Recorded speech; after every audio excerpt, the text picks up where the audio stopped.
जैसा आपने कहा, अभी टोकूंगा आपको। जैसा आपने कहा कि लड़ेंगे तो जीतेंगे, इस बार और पिछले बार तो ये तो ये हो गया है कि हम लड़ेंगे तो जिताएंगे। ये है, आप पिछले चुनाव में भी देख लीजिए, इस चुनाव में भी यही होने वाला है कि हम लड़ेंगे तो जिताएंगे। आखिर ये परिपाटी कब तक चलेगी गोंडवाना में? अब जमीनी स्तर पर जो कार्यकर्ता काम करता है पूरी शिद्दत के साथ, पूरे समर्पण भाव के साथ काम करता है, आपने भी काम किया, लक्ष्य तक खाए।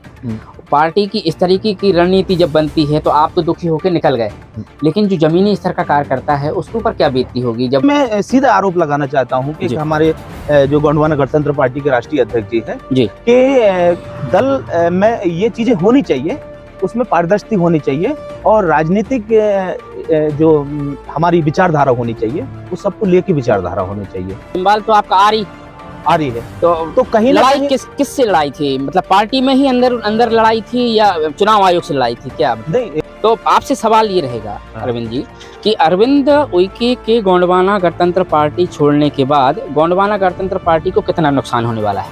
आपसे सवाल रहेगा कि अरविंद उइके गोंडवाना गणतंत्र पार्टी को छोड़ देते हैं, कांग्रेस में जाते हैं। अब हम गोंडवाना गणतंत्र पार्टी की बात कर रहे हैं, संतरा बलारी को जो टिकट पार्टी ने दी है कितना सही मानते हैं? कैसे? और जब कार्यकर्ताओं का अनदेखी कर दिया जाए, क्योंकि मैं इसलिए दुखी हुआ क्योंकि मैं एक राष्ट्रीय पदाधिकारी होने के बाद में मैंने राष्ट्रीय कार्यालय संपर्क करने की कोशिश किया, कम से कम 20 बार संपर्क किया मैंने। सवाल रहेगा, अभी राम गुलाम उइके जी की आपने चर्चा की, राम गुलाम उइके की लगातार पार्टी ने उपेक्षा की। विश्व आदिवासी दिवस की बात कर लें, बाद में आप लोगों ने जो गोंडवाना गणतंत्र पार्टी ने कुछ रैलियां निकाली उसमें भी उनकी उपेक्षा हुई पोस्टरों। क्या लगता है गोंडवाना गणतंत्र पार्टी को कोई दूसरा व्यक्ति चला रहा है, बाहरी ताकत चला रही है क्या? या गोंडवाना गणतंत्र पार्टी में अब निर्णय लेने की क्षमता नहीं रही है? या चुनाव लड़ने की बात होती तब गोंडवाना सक्रिय हो जाती है, बाकी टाइम आंदोलनों की बात होती है, आदिवासियों के हित की बात होती है, लेकिन जब चुनाव आता है तो चुनाव के समय और कार्यकर्ताओं, जैसे कि आपने पहले भी कहा कि कार्यकर्ताओं की सुनी नहीं जा रही है, पार्टी पदाधिकारियों की नहीं सुनी जा रही है। आपसे हम जानना चाहेंगे आखिर ऐसी क्या मजबूरी थी? अरविंद उइके जाना पहचाना चेहरा था, अपने आदिवासी समाज में बच्चे तक पहचान रखने वाला अरविंद उइके को ऐसी क्या नौबत आन पड़ी कि उन्होंने गोंडवाना गणतंत्र पार्टी को छोड़ के कांग्रेस को ज्वाइन किया? तो आपसे सवाल ये रहेगा अरविंद जी कि अरविंद उइके के गोंडवाना गणतंत्र पार्टी छोड़ने के बाद गोंडवाना गणतंत्र पार्टी को कितना नुकसान होने वाला है?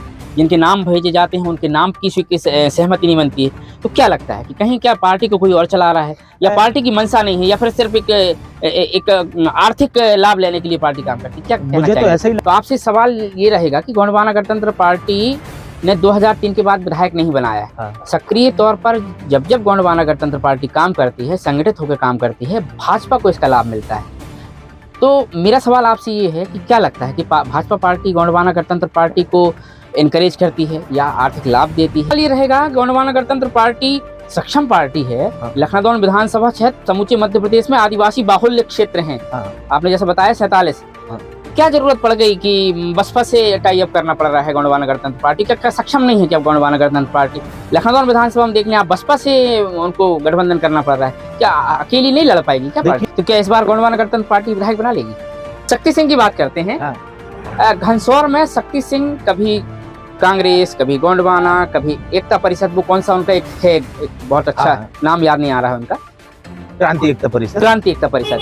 अभी ये जानकारी लगी है कि वो फिर से गोंडवाना का काम कर रहे हैं। क्या कहेंगे इस बारे में?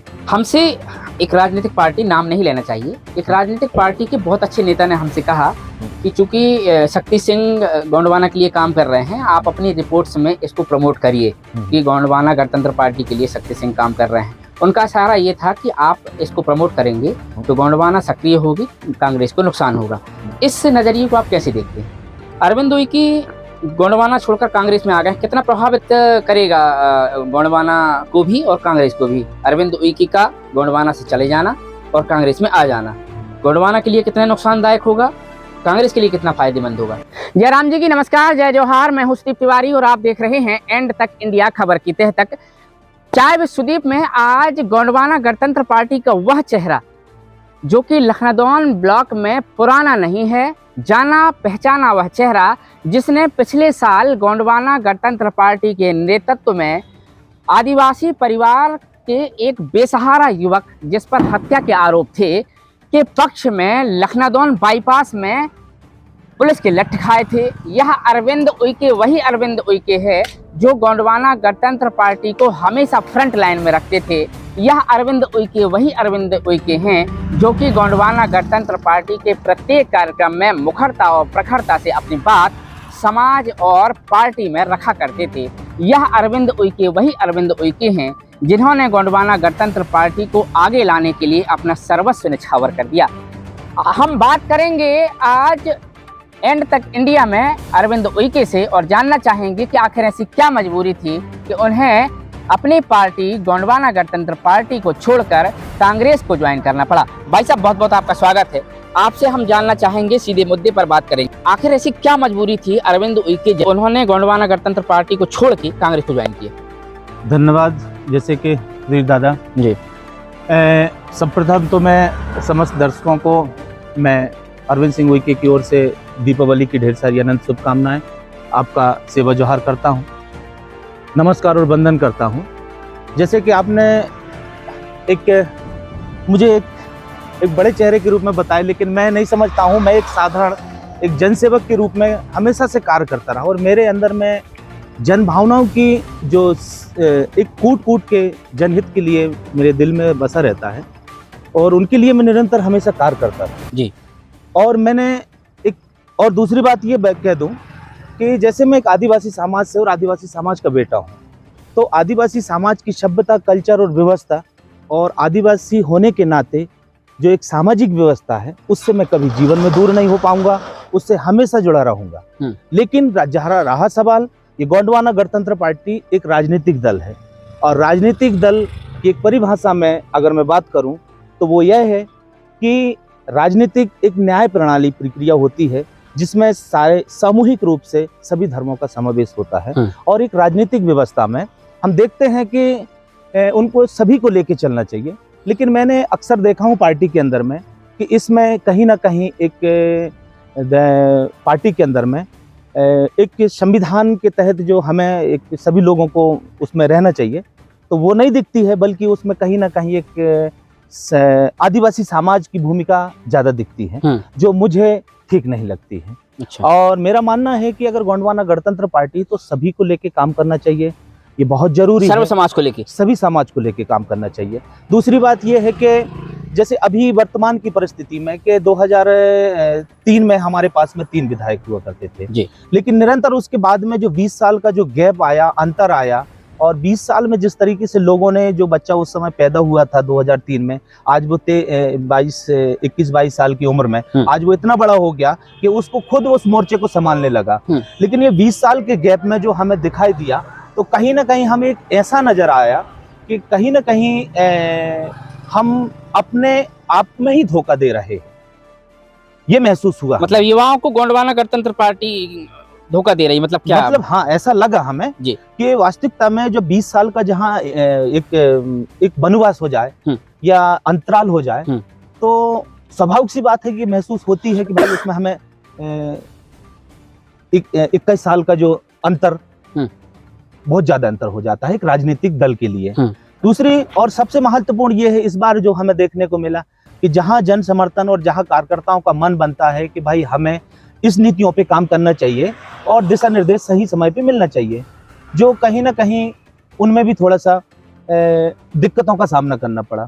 और जैसे इस समय में जे अपने पार्टी के अंदर में एक सिंबल के लिए लड़ना पड़ रहा है और ये कहीं ना कहीं हमें सबसे ज्यादा चोट पहुंचाया कि अगर तो हम इस सिंबल वाली बात समझ में नहीं आ रही है। सिंबल तो आपका आ रही है तो कहीं लड़ाई किससे लड़ाई थी? मतलब पार्टी में ही अंदर लड़ाई थी या चुनाव आयोग से लड़ाई थी क्या? मतलब? नहीं भाई, चुनाव आयोग से क्या लड़ाई रहेगी भाई? आप चुनाव चिन्ह को अगर समय रहते हुए अगर चुनाव आयोग के आप पत्र लिखते हैं तो कहीं ना कहीं दिखाई देता है कि भाई आप चिंतित हैं।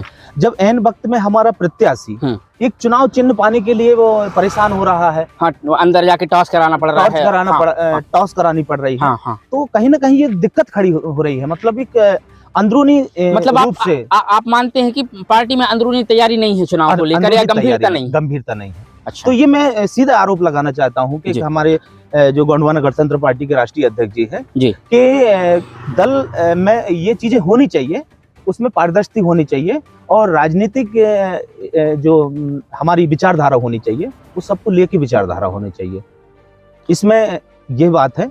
और जैसे कि अभी आपने मेरे से जिक्र किए थे कि पिछली बार आपने यही 17 तारीख को जिस डेट पे चुनाव होना है, उसी डेट पे पिछले 2022 में ये मामला बना, जिसमें हमारे करीब 2 दर्जन से ज्यादा लोगों के ऊपर ये मामला बना, और करीब मैं 1 साल करीब इस एक गंभीर पोजीशन पे जीवन जिया। नहीं, मैं अपने दर्शकों को हम जानकारी दुरुस्त करना चाहेंगे।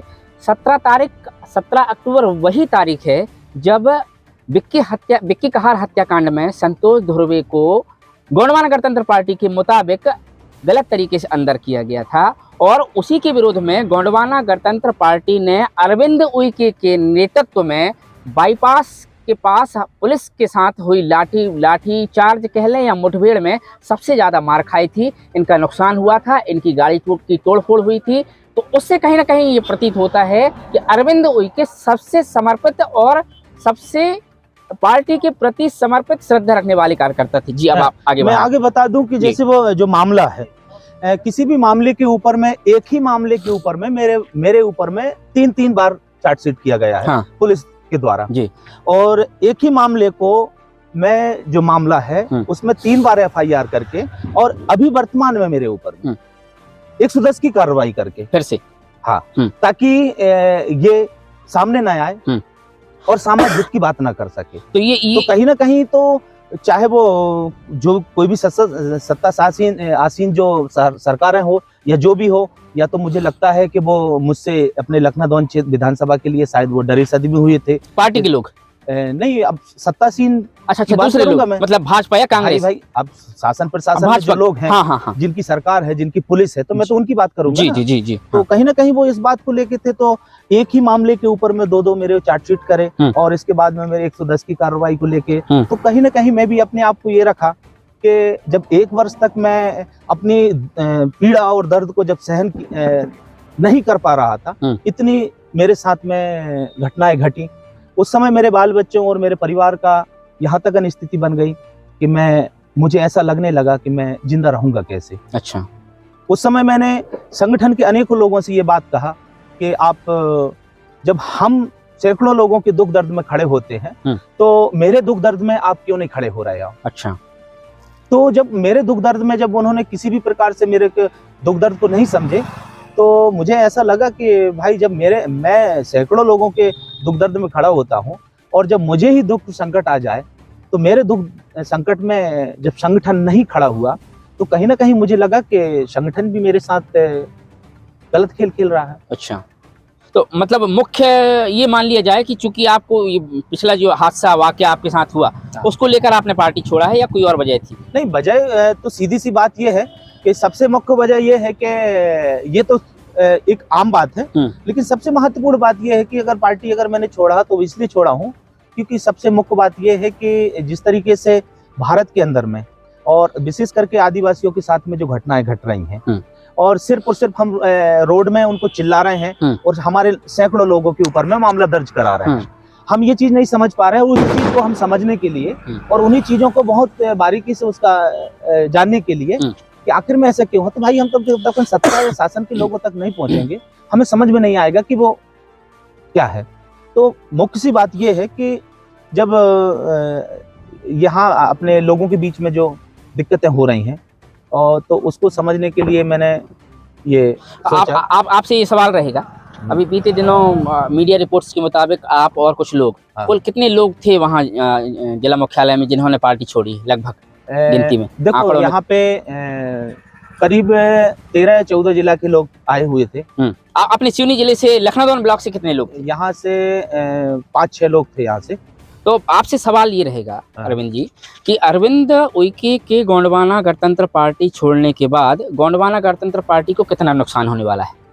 अब मैं ये तो नहीं कह सकता हूँ कि उसमें क्या नुकसान होगा क्या नहीं होगा, बस ये था कि कहीं ना कहीं अगर मेरा कांग्रेस में जाने का जो मन था, और वो ये था कि जो हम उम्मीदों के साथ में ग्रामीण क्षेत्रों में जो लोगों के बीच में जाते हैं, उन्हें सांत्वना देते हैं कि हमारी सरकार आएगी, हम ताकत के साथ गोंडवाना की सरकार बनाएंगे और विधायक बना के आपके विकास के कार्य करेंगे। और जब 5 साल बाद जब हम एक विधायक नहीं बना पाते हैं, जब उस क्षेत्र में जाओ तो क्षेत्र की जनता हमको गालियां देती है और कहती है कि सिर्फ और सिर्फ आप वोटों की राजनीति कर रहे हैं और लोगों को उपयोग कर रहे हैं, है ना। तो इन सब चीजों को देखते हुए दूसरी बात यह है कि जो भारत के संविधान के साथ जिस तरीके से भारत में उथल पुथल हो रही है और आदिवासियों के साथ में आए दिन उनके ऊपर मामले बन रहे हैं, तो इन चीज़ों से ऐसा लग रहा है कि सत्ता का परिवर्तन होना जरूरी है।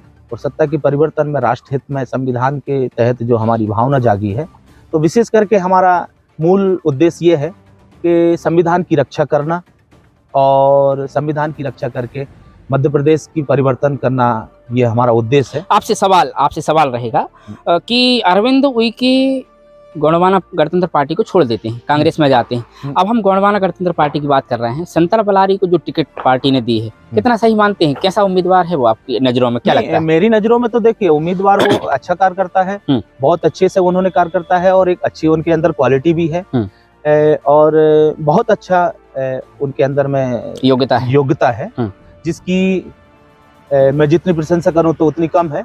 लेकिन जो पार्टी के अंदर जो नीतियां रही हैं, वे नीतियों में कहीं ना कहीं हमारे निचले तत्व के कार्यकर्ताओं को भी विश्वास में लेना बहुत जरूरी रहता है। अच्छा। जो ठीक है, आपने हमारे बड़े भाई हैं संतरा बलारी जी, उनको टिकट दिए, इससे हमें कोई एतराज नहीं है, परंतु हमारे अन्य कार्यकर्ताओं को भी विश्वास में लेके ही किसी भी चुनाव को हम जीता जा सकता है, क्योंकि चुनाव वोटिंग कराना कार्यकर्ता की जिम्मेदारी रहती है और कार्यकर्ता ही उसमें महत्वपूर्ण होता है। और जब कार्यकर्ताओं का अनदेखी कर दिया जाए, क्योंकि मैं इसलिए दुखी हुआ क्योंकि मैं एक राष्ट्रीय पदाधिकारी होने के बाद में मैंने राष्ट्रीय कार्यालय संपर्क करने की कोशिश किया, कम से कम 20 बार संपर्क किया मैंने ऐसे टिकट के मामले में। हाँ।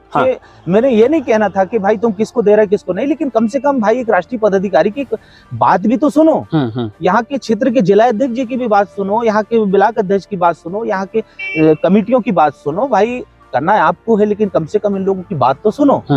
तो कहीं ना कहीं ये बात का हमें सबसे ज्यादा दुख हुआ कि आप 5.5 साल उनको 4.5 साल उनको बोलते हो कि आप अच्छे से काम करो, और जब एन वक्त आता है तो आप उनसे बात करना मतलब ये कह दिया जाए कि अरविंद उइके ये कहना चाह रहे हैं कि गोंडवाना गणतंत्र पार्टी में लोकल के लोगों की या अपने कार्यकर्ताओं को पूछ परख नहीं है, उनकी सुनी नहीं जाती। बस यही बात है, जो कार्यकर्ताओं के साथ में उनकी सुनी नहीं जाती है और जो भी आता है मन में अपने उस हिसाब से काम कर लेते हैं और कार्यकर्ता टूटते हैं। उनको मन में थोड़ा दिक्कत पैदा होती है कि भाई हमने रात दिन मेहनत किए, अब मुझे कहेंगे कि आप ऐसा क्यों किए। मेरे अंदर आज भी गोंडवाना का खून है और कल भी गोंडवाना का खून रहेगा और मरते दम तक मैं गोंडवाना का, मेरी ये शरीर तो गोंडवाना से अलग नहीं हो जाएगा ना, क्योंकि मैं गोंड जाति में हूँ, गोंड जनजाति से अगर हूँ तो गोंड से तो मेरा कभी नाता खत्म नहीं होगा। ये तो राजनीतिक विचारधारा है, राजनीतिक विचारधारा के साथ जो है मैं उसके साथ गया। आपसे सवाल रहेगा, गोंडवाना गणतंत्र पार्टी में करीब 8 से 10 प्रत्याशी थे जो लाइन में थे। पार्टी ने क्या सोच के संतरा बलारी को दी होगी? गंगाराम मरावी थे और महेश भट्टी थे, बेचारे नौकरी छोड़ के आए, उन्होंने पार्टी के लिए समर्पण रहा, काफी दिनों से वो सक्रिय भी दिखे यहाँ। संतरा बलारी तो जब एन मौके पर जब पार्टी ने टिकट दी तब जाके वो मार्केट में दिखे, बाजार में दिखे। उसके पहले गंगाराम मरावी भी सक्रिय रहे, आप भी सक्रिय थे और आपका नाम नहीं था तो क्या हुआ, लेकिन और भी लोग थे। क्या सोच के पार्टी ने उनको दिया है आप लोगों की? ये तो मैं नहीं कह सकता, क्योंकि उनसे संपर्क भी किया, इसके बाद में भी मुझसे बातचीत नहीं हुई।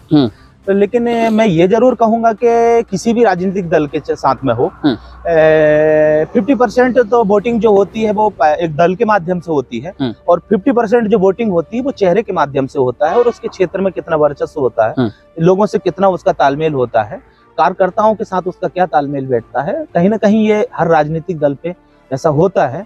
तो मैं यह बात को गोंडवाना गणतंत्र पार्टी पे करूंगा कि कहीं ना कहीं भाई 50% वोट समथिंग जो है वो गोंडवाना के एक दल के रूप में तो प्राप्त हो सकती है। लेकिन जो जैसे यहाँ पे अब उसको तो मैं नहीं कह सकता हूँ भाई उन्होंने कैसे निर्णय किए, क्या किए। लेकिन ये जरूर मैंने एक मिनट अरविंद जी, एक आलोचना तो की जा सकती है, अब चूंकि आप उस पार्टी में तो है नहीं, जो कि इतनी आलोचना जरूर कह सकता हूँ कि जिस प्रकार अगर जिला कमेटी ने बैठ के पूर्व विधायक राम गुलाम जी के लेके सारी लोगों ने सहमति बना के और ये जिला अध्यक्ष जी के माध्यम से राष्ट्रीय कार्यालय प्रदेश कार्यालय को पहुंचाया गया, कि और उन्हीं के द्वारा ये बात बोली भी गई थी कि आप एक नाम तय करके भेजें, तो जिला कमेटी ने एक नाम तय करके भेजा। किसका था वो नाम? वो था राम गुलाम उइके जी, पूर्व विधायक गोंडवाना गणतंत्र पार्टी से, उनका नाम था।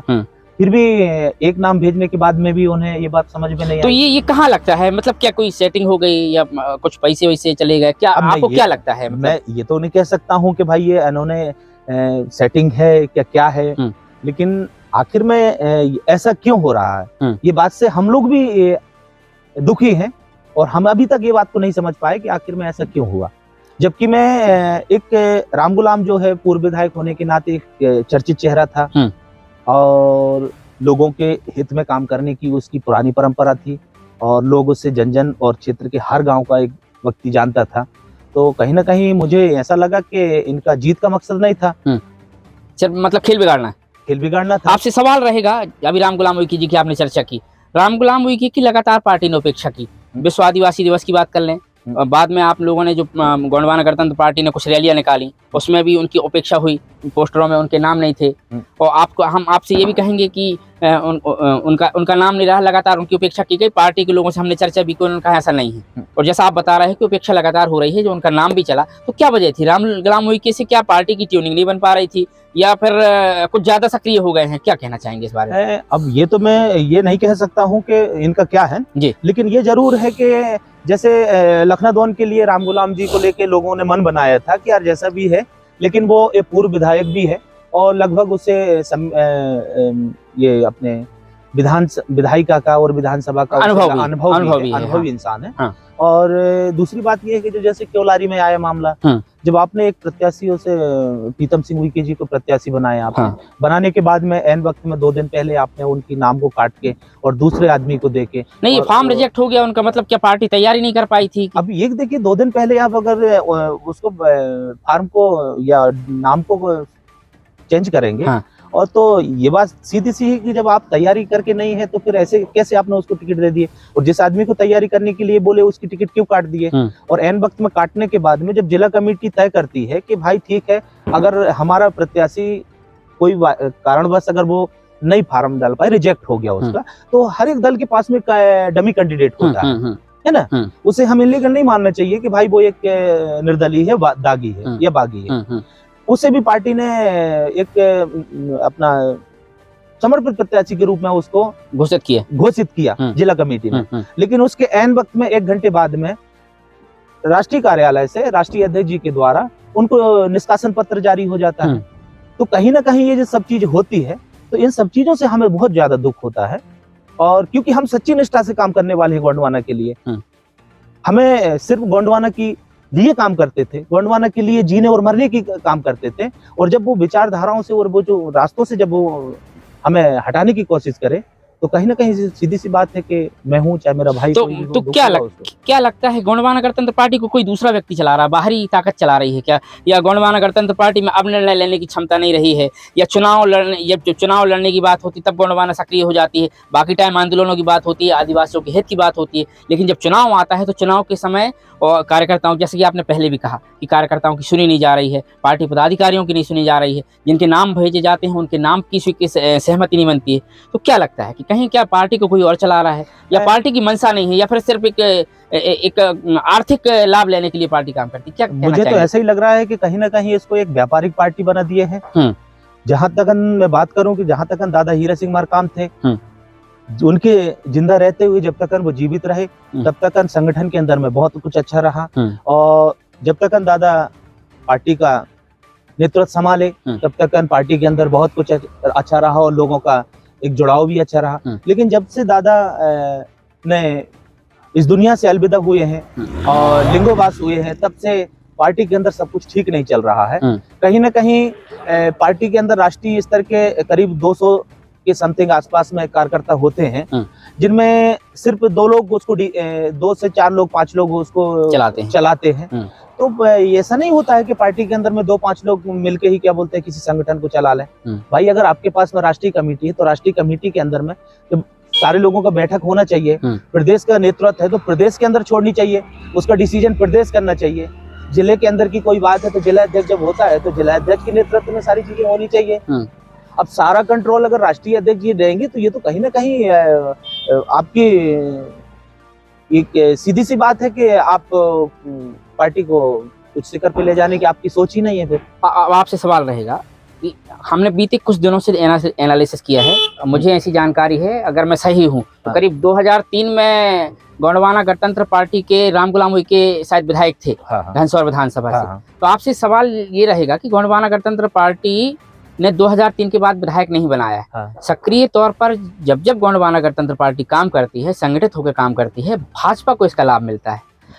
तो मेरा सवाल आपसे ये है कि क्या लगता है कि भाजपा पार्टी गोंडवाना गणतंत्र पार्टी को इनकरेज करती है या आर्थिक लाभ देती है, क्योंकि आप इतने दिन से काम करते आए हैं? अब इसमें तो कहने की बात नहीं है, वो तो स्पष्ट दिख ही रहा है कि भाई जब जान रहे हैं कि हमारी 47 जो विधानसभाएं हैं मध्य प्रदेश के अंदर में, वो सीधे सीधे आदिवासी आरक्षित सीटें हैं। अब इन सीटों पे हमारा प्रभाव अच्छा भी है। इसके बाद में भी आप देखिए कि जब से गोंडवाना सक्रिय हुई है तब से बीजेपी 18 साल से सक्रिय मध्य प्रदेश के अंदर में बिल्कुल सत्ते पे बैठी है। तो इसमें इस बात से नकारा नहीं जा सकता है और इस बात को छुपाया भी नहीं जा सकती है। मेरा सीधी सीधी बात यह है कि कहीं ना कहीं इससे सीधा सीधा फायदा बीजेपी को पहुंचाने के लिए ये काम हो रहा है। मतलब ये गोंडवाना गणतंत्र पार्टी चुनाव जीतने के लिए नहीं लड़ती है, सिर्फ एक तो आर्थिक, जैसा आपने कहा, आर्थिक लाभ लेने के लिए या खेल बिगाड़ने के लिए। ये तो वही बात हो गई, हम खेलेंगे नहीं तो खेल बिगाड़ेंगे, ऐसा कुछ लगता है। भाई हम मानते हैं कि चलो ठीक है, लखनऊ विधानसभा की छोड़ो, हमारी 47 विधानसभा है, अन्य विधानसभाओं में भी हम चुनाव लड़ते हैं, तो कहीं ना कहीं इसको लेके तो दिखना तो चाहिए ना। भाई मध्य प्रदेश में 1, 2, 4 विधायक अगर कहीं आते हैं तो दिखता है कि भाई हमारा जीत का लक्ष्य है। जब यहाँ हम लखनऊ की बात करें तो 65% समथिंग हमारे आसपास आदिवासी वोटर है, जो कि 2003 में जिस बहुमत के साथ में एक विजय प्रत्याशी हमारे राम गुलाम जी जीते थे, तो वो स्थिति जो थी, वो गोंडवाना का जो एक प्रभाव था, वो इतनी तेज गति से था और वो भी चलते रहा। लेकिन पता नहीं इनकी नीतियों ने, जो कि ऊपर से गाइडलाइंसों का भी सही प्रदर्शन नहीं कर पाते हैं, जिससे यहाँ के कार्यकर्ताओं को कंफ्यूज हो जाता है कि हमें करना क्या चाहिए।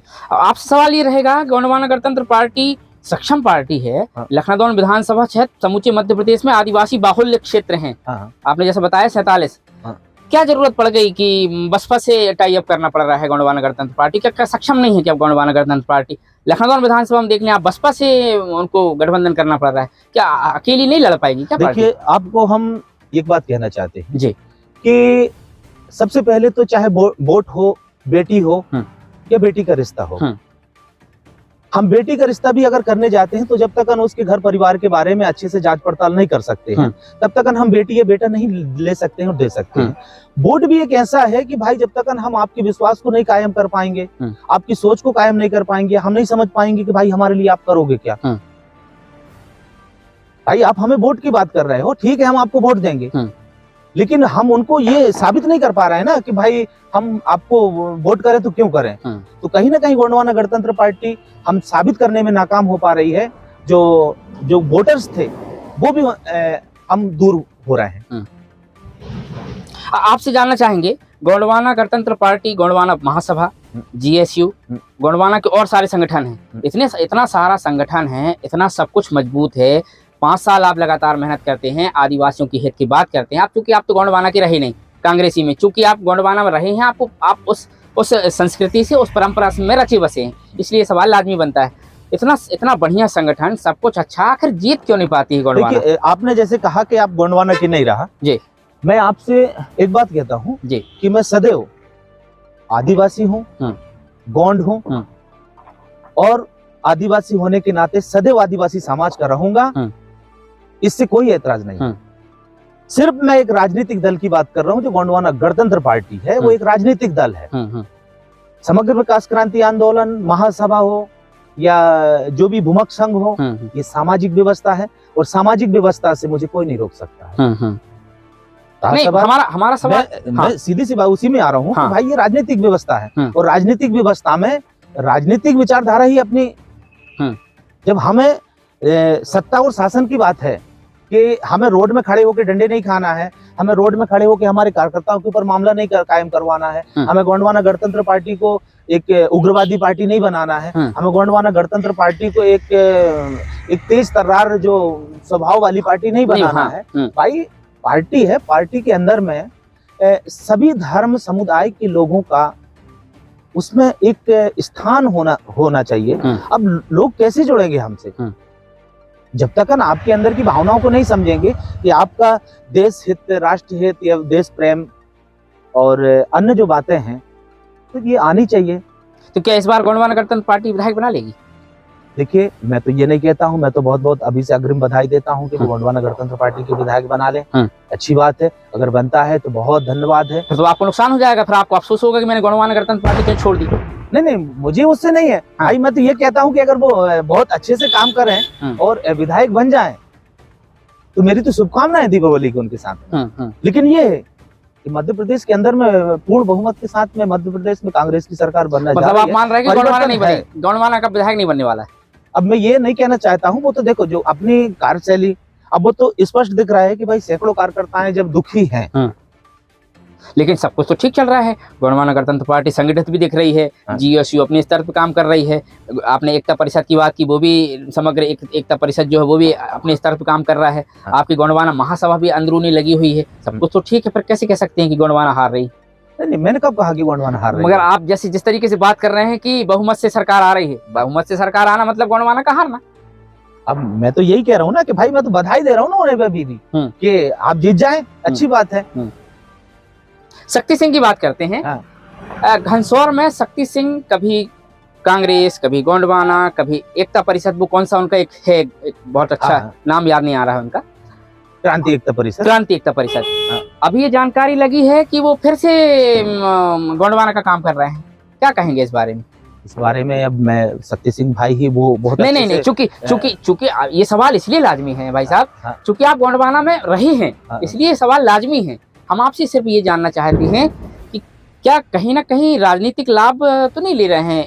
क्या लगता है आपको? इसमें बिल्कुल हो सकता है, राजनीतिक लाभ भी हो सकता है। और दूसरी अगर हम बात देखें तो कहीं ना कहीं अगर ऐसा सोच है, क्योंकि उनके क्षेत्र का अगर प्रत्याशी जब है तो स्वाभाविक सी बात है कि भाई मेरा पड़ोसी जब है तो उसकी तरफ मुझे सहयोग करना चाहिए। शायद हो सकता है ये मानसिकता भी हो। भाई साहब आपसे ये जानना चाहेंगे, बात हजम इसलिए नहीं हो रही है कि जिस गोंडवाना गणतंत्र पार्टी ने किसान नेता प्रदेश के युवा मोर्चा के उपाध्यक्ष थे, शायद वो उनको निष्कासित कर दिया, सार्वजनिक रूप से निष्कासित किया, मीडिया में खबर चलाई, हमारे चैनल ने भी ये खबर चलाई थी, उनकी कोई प्राथमिक सदस्यता नहीं ली गई, ना किसी प्रकार का कोई आदेश आया। किस हैसियत से वो काम कर रहे हैं? गोंडवाना गणतंत्र पार्टी ने आधिकारिक तौर पे कोई घोषणा नहीं की कि हमारी पार्टी में शक्ति सिंह आ गए हैं। तो क्या लगता है, ये क्या कोई टाई अप हो गया है गोंडवाना से? नहीं, ऐसा तो नहीं है, लेकिन मुझे तो इसकी शायद सिर से ऊपर मेरी भी समझ में नहीं आ रही है कि आखिर में ऐसा क्यों अचानक इनका एकदम से आ जाना। और इसके पहले भी ये लोग बार बार कहते थे कि नहीं मैं तो बस ठीक हूँ, मुझे गोंडवाना गणतंत्र पार्टी ने इस्तेमाल किया, डिस्पोजल की तरफ फेंक दिया। ये उनके ही वाक्य थे और उनके चाहने वालों के थे। लेकिन ये बात बिल्कुल सही है कि आखिर में ऐसा क्या है। तो हम तो इसमें एक ही चीज समझ में आती है कि कहीं ना कहीं तो इनका कोई राजनीतिक परिदृश्य इनके चेहरे के अंदर में दिखाई दे रहा है, अंदर से, जो शायद वो जनता की नजर से बाहर है। हमसे एक राजनीतिक पार्टी, नाम नहीं लेना चाहिए, एक राजनीतिक पार्टी के बहुत अच्छे नेता ने हमसे कहा कि चूंकि शक्ति सिंह गोंडवाना के लिए काम कर रहे हैं, आप अपनी रिपोर्ट्स में इसको प्रमोट करिए कि गोंडवाना गणतंत्र पार्टी के लिए शक्ति सिंह काम कर रहे हैं। उनका सहारा ये था कि आप इसको प्रमोट करेंगे तो गोंडवाना सक्रिय होगी, कांग्रेस को नुकसान होगा। इस नजरिए को आप कैसे देखते हैं? अब उसमें इनका क्षेत्रीय स्तर क्या है, इनका बार बार आ जाना और बार बार फिर पार्टी में चले जाना और फिर पार्टी की फिर आलोचना करना, ये सिर्फ ये सब चीजें उनको आता है। और अब ये क्यों आते हैं, क्यों जाते हैं, ये तो उनसे अच्छा कोई जान नहीं सकता है। और मैं तो समझता हूं कि आप अगर इन चीज को जानना है तो उन्हीं से समझिए तो बहुत बेटर होगा। हमने उनसे 1-to-1 किया था, हालांकि वो गोलमोल जवाब दे के निकल गए। अब आपसे सवाल ये रहेगा, जमीनी स्तर पर जो कार्यकर्ता काम करता है पूरी शिद्दत के साथ, पूरे समर्पण भाव के साथ काम करता है, आपने भी काम किया, लठ तक खाए, पार्टी की इस तरीके की रणनीति जब बनती है तो आप तो दुखी होकर निकल गए, लेकिन जो जमीनी स्तर का कार्यकर्ता है उसके ऊपर क्या बीतती होगी जब ये आपका इंटरव्यू देखेगा कि भाई एक राष्ट्रीय स्तर का पदाधिकारी इस तरीके की बात कर रहा है कि गोंडवाना गणतंत्र पार्टी में राष्ट्रीय पदाधिकारियों की नहीं सुनी जा रही है, और चाहे प्रत्याशियों की चयन की बात करें या दूसरे मुद्दों की बात करें, पार्टी सुनती नहीं। जब जमीनी स्तर का कार्यकर्ता ये सब सुनेगा तो क्या उनके मन में बीतेगी? तो वो तो पार्टी तो बदल नहीं सकता। देखो, मैं सीधी सी बात करता हूँ कि ये बिल्कुल वास्तविकता है और लोगों को लगता है जिस प्रकार मैं यहाँ पे एक राष्ट्रीय स्तर का नेतृत्व सिवनी जिला से अपने विधानसभा लखनऊ से करता हूँ और किया मैंने, तो सदैव लोगों की ये मानसिकता मेरे साथ जुड़ी रहती रही और लोगों का बार बार मेरे साथ में फोन से भी संपर्क होना, मेरे पास में भी आके संपर्क करते थे और बोलते थे कि दादा आपको इस बार जो है कैसे भी हो बहुत अच्छे से अच्छे प्रत्याशियों को चयन करो और जो तय यही होनी चाहिए। तो हमने और राष्ट्रीय नेतृत्व के निर्देश अनुसार हमने भी जो निवेदन इनसे किए कि भैया आप लोग सभी लोग मिलके, कि जैसे राष्ट्रीय स्तर से उन्होंने घोषणा किए थे कि यार आप लोग 1000 कार्यकर्ताओं की सूची तैयार कीजिए और 1200 रुपए की सक्रिय सदस्यता के साथ में आप जो जमा करेगा तो हम उसी को फाइनल मानेंगे। एक तो आपने उसको बोल दिया कि हम उसको फाइनल मानेंगे और फिर उन्होंने कार्यकर्ता बनाने के बाद में और फिर उसको आपने फाइनल नहीं माने और आपने कोई और बात को बना लिए, तो इस बात से भी कार्यकर्ता दुखी हैं। और जैसे आपने बोले कि ये संदेश को जाने के बाद में कार्यकर्ताओं के बीच में क्या बीतेगी, तो लाजमी सी बात है कि कार्यकर्ताओं का मन विचलित होता है। तो मैं कार्यकर्ताओं से यही बात कहना चाहूंगा कि मैं हमेशा जो जवान देता हूँ तो जवान का पक्का रहता हूँ। मैंने आपसे सदैव ये कहा था और कहता हूं कि हमारी लड़ाई सिर्फ ये है कि हम लड़ेंगे तो जीतेंगे, लड़ेंगे तो जीतेंगे और हमें लड़ना चाहिए। अगर गलत है तो मैं गोंडवाना गणतंत्र पार्टी के से अलग नहीं हूं। गोंडवाना गणतंत्र पार्टी की जो विचारधारा को चलाने वाले जो लोग हैं उनकी मानसिकता से मैं दूर हूं। जैसा आपने कहा, अभी टोकूंगा आपको, जैसा आपने कहा कि लड़ेंगे तो जीतेंगे, इस बार और पिछले बार ये तो ये हो गया है कि हम लड़ेंगे तो जिताएंगे। ये है। आप पिछले चुनाव में भी देख लीजिए, इस चुनाव में भी यही होने वाला है कि हम लड़ेंगे तो जिताएंगे। आखिर ये परिपाटी कब तक चलेगी गोंडवाना में? अब वही बात को, क्योंकि कार्यकर्ता अभी तो ठीक है कुछ समझ में नहीं आ रहा, लेकिन अभी चुनाव के बाद में फिर कार्यकर्ता दुखी होकर बैठ जाता है क्योंकि 5 साल का अंतर बहुत हो जाता है, ठीक है ना। और अभी आदमी यही कहता है कि 20 साल हो गए हमने आपको अपना वोट और मत देते हुए, हमारे साथ ऐसा क्यों हो रहा है? एक तो गोंडवाना को वोट करो, गोंडवाना को हमने सदैव से अपना सब कुछ माना, कर्म और धर्म और हमारा सब कुछ एक रास्ता माने उसको, कि जो हमें एक अच्छा भी लगा कि गोंडवाना आदिवासियों के लिए एक प्लेटफार्म है। दादा ने इतना बड़ा प्लेटफार्म दिए और बहुत अच्छे से अपनी बात रखने की शक्ति दिए। लेकिन जो 4.5 साल लगभग बहुत अच्छी बातें होती है और एन वक्त में जब जिस तरीके से खिलाड़ी को मैदान में आनी चाहिए वो खिलाड़ी को मैदान में नहीं भेजते हैं, तो बस इसी चीज की हमें तकलीफ होती है। और ये कार्यकर्ताओं को भी दुख होता है इस बात का। भले कार्यकर्ता बोलता नहीं है लेकिन अपने घर में बैठ के नर्वस जरूर हो जाता है वो कि आखिर में ऐसी स्थिति में हम करें क्या। अब आपसे सवाल रहेगा कि अब आप कांग्रेस में आ गए हैं, तो कैसा रवैया है अभी कांग्रेस का आपके प्रति और आपके अन्य आदिवासी भाइयों के प्रति? देखिए, अभी तो मैं ये तो कहना नहीं चाहूंगा कि अभी रवैया क्या है, अभी कि मेरे को ज्यादा दिन नहीं हुए हैं, तो अभी सुनने समझने में और देखने में भी थोड़ा समय लगेगा। अब समय बचा कहाँ है? 17 तारीख हो जाएगी चुनाव के बाद जी। तो लेकिन ये है कि मैं इतनी बात करूंगा कि जिस तरीके से राहुल गांधी जी ने भारत जोड़ो यात्रा को जो देश के अंदर में उन्होंने एक संदेश दिए और उससे कहीं ना कहीं ऐसा लगा कि मध्य प्रदेश के अंदर में जो परिवर्तन होते रहना चाहिए ताकि उससे तानाशाही रवैया खत्म होनी चाहिए। अभी मोदी जी सिवनी आए हैं, कितना प्रभावित करेंगे चुनावों को?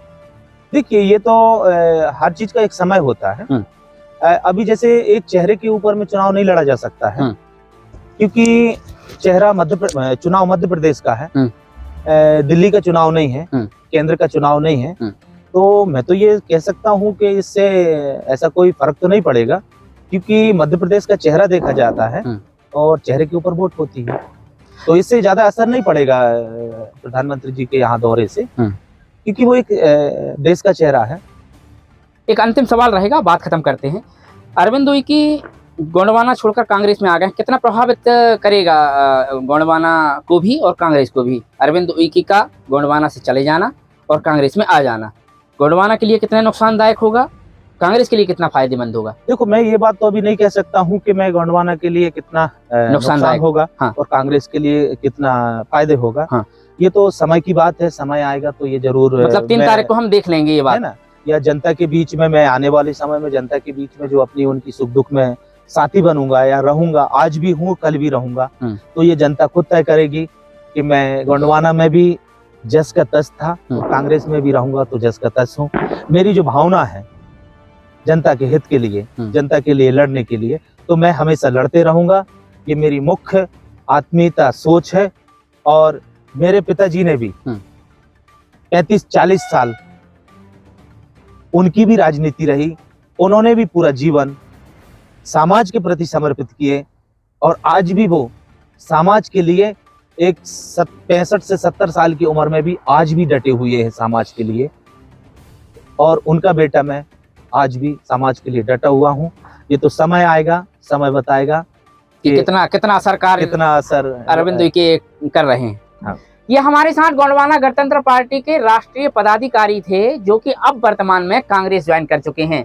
हम आपको बताते चलें, गोंडवाना गणतंत्र पार्टी की सीधी लड़ाई भाजपा से देखी जा रही है, कांग्रेस कहीं ना कहीं पीछे इसमें दिख रही है। हालांकि जो भी होगा 3 तारीख को स्पष्ट हो जाएगा, किंतु गोंडवाना से कांग्रेस में आए अरविंद उइके से हमारी सीधी बात हुई, सभी मुद्दों को हमने लिया है। देश और दुनिया की बाकी खबरों के लिए जुड़े रहिएगा हमारे साथ और देखते रहिए हमारा लोकप्रिय चैनल एंड तक इंडिया। हम सभी सोशल मीडिया के प्लेटफॉर्मों में उपलब्ध हैं। हमारा नंबर 9617042414 है। अपनी समस्याएं, दुर्घटनाएं, घटनाओं को वीडियो हमें इस नंबर पर शेयर कर सकते हैं। फिर मिलेंगे किसी नए चेहरे के साथ, तब तक के लिए जय राम जी की नमस्कार, जय जोहार।